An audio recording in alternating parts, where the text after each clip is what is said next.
Samantha हमेशा से सोचती आई थी कि उसके परिवार का घर साधारण है, कुछ खास नहीं।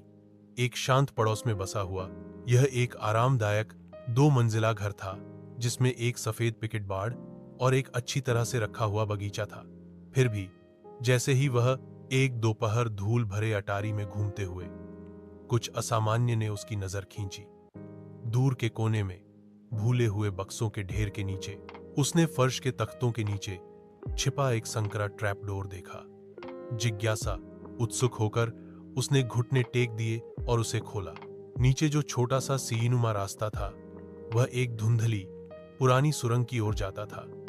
दीवारें पत्थर से बनी हुई थीं और भीतर से एक हल्की ठंडी हवा फुसफुसाती हुई प्रतीत होती थी। दिल तेजी से धड़क रहा था। सामंथा सावधानी से नीचे उतरी।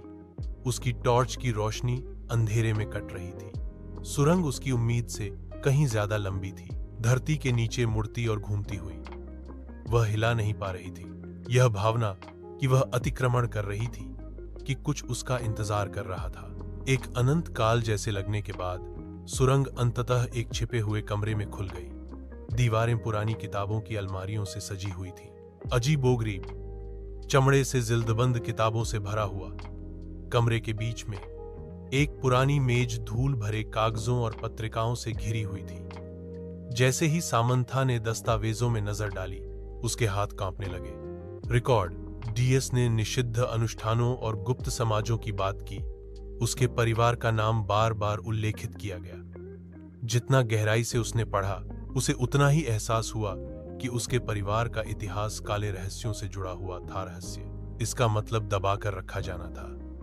उसने कुछ ऐसा उजागर किया था जिसे किसी को भी जानना नहीं चाहिए था। कुछ ऐसा जो पीढ़ियों से छिपा हुआ था।